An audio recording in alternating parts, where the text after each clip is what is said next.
Hello everyone, good evening. Welcome back to Legal Cluster and also welcome to the daily 10 MCQs challenge at 7 p.m.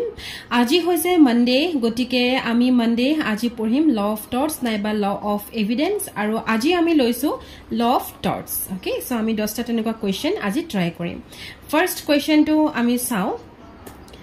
Gloucester Grammar School case is a landmark case based on which of the following maxim? Etu bahut eta important question hoy. Agoteo ebar amar Assam Judicial Service ot repeat hua question hoy. So Gloucester Grammar School case jitu hoy, hetu kuntu maxim or pora derive hoise ba kuntu maxim ok base kori pelai ahise. Etur karone ami okonman explanation sam. So damnum sine injuria. Itia damnum sine injuria mane damage without injury. Okay, damage however great if not caused in violation of another's legal right is not actionable at law, since injury is an essential condition of liability in all torts. Tare ketaman case law moi disu. Prothom hoise Gloucester Grammar School case, next Chesmore versus Richards, next Bradford Corporation versus Pickles, Allen versus Flood, Mogul Steamship versus McGregor. Gotike ei guteketa caseor bhitorot atatkoi important hoise first to Gloucester Grammar School case. Iar pore aponalokor question ahibo. Gotike ei case to okonman aponalake suar uporiu aponalake kuntu maximo logot relate hoy ase hetu suatu important hoy. So it is damnum sine injuria. Gotike answer to hobo yet kuntu B, damnum sine injuria. Next question to try koro. Tort is redressable by an action. So tort kenekwa dhorone tort redressable hoy. Hetu hoise unliquidated damage. Hoday mon koribo tortsot jitu damage hoy hetu unliquidated hoy. Okay, hetu hoday unliquidated damage hoy. Yar upor okonman eta explanation moi likhi thoisu. So yet eta thaki gol. The amount of damage decided by a court because the parties to a contract had not agreed in advance how much the damage would be for breaking the terms of the contract.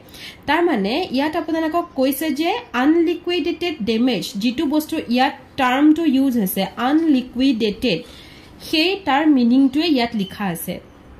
Unliquidated damage mane enekwa ta damage jitu courte decide kore. Okay, karon jitu damage hoise heito bostu contract or jitu term hobo loga ase hetu break hobo. Etu mane predetermined nohoy. Likhito bhabe kuno predetermined damage ba jitu damage mane bhoribo hetu predetermined kora nasile. Heitue hoise unliquidated damage. Number 3 to ami try koro. In tortor khetrot mistake to hoday monot rakhibo. Tortor khetrot jitu mistake hoy he mistake to ketiao defense hobo nuare. It is not a defense. Gotike it is no defense. Mistake is no defense. Yat law hok, mistake of law, mistake of fact, iman khini pohar proyojone nai. Mistake tortor khetrot defense nohoy. Gotike is no defense to ami answer likhibo lagibo. Next question to some.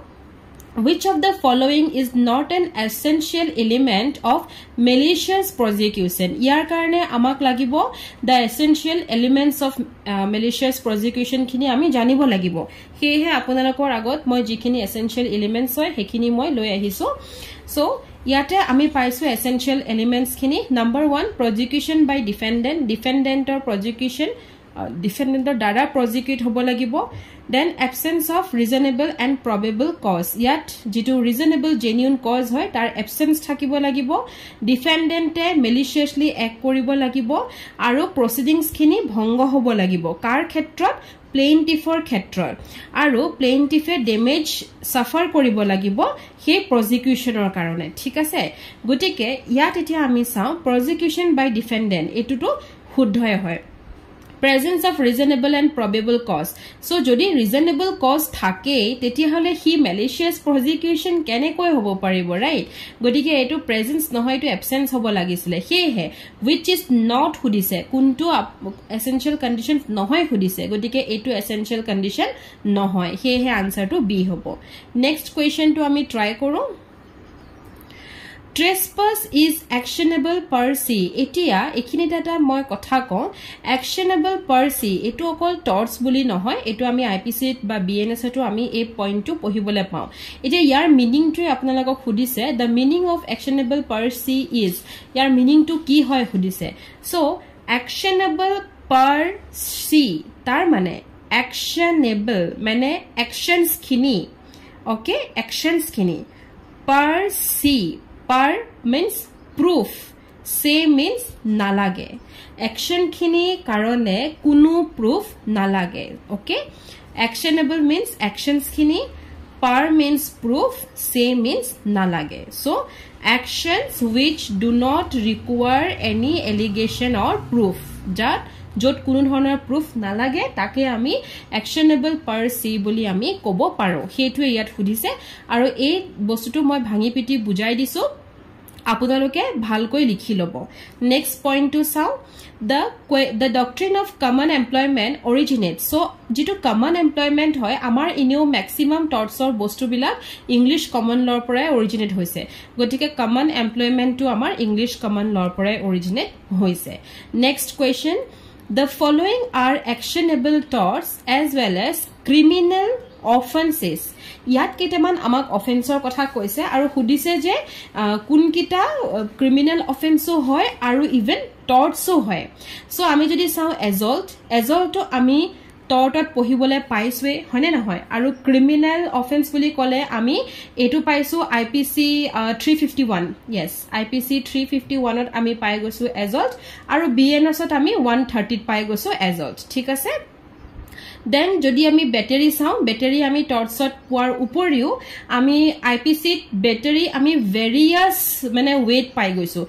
as for example ami jodi 323 to sao jot amar voluntarily causing heart ase to hetu bosu to battery hoy right gotike battery ami IPC paisu 323 and even BNS to same section e ase then jodi ami false imprisonment sao tetia hole false imprisonment apunar wrongful confinement wrongful restraint ebilak to false imprisonment ate poribo godike hiu criminal offense hoy karon IPC aru BNS ot ase aru epine torts to ami false imprisonment paisu gotike ei tintae hoise torts aru tinitai hoise criminal offense he all the above to hobo answer next question to ami try koro when two or more person commit some tort against the same person jetia dujon ba dujonotkoi besi manuhe eketai tort kore kisuman tort kore sorry some tort kisuman tort kore against the same person ekejon manuhor uporot hetu hoytu independent to hobo pare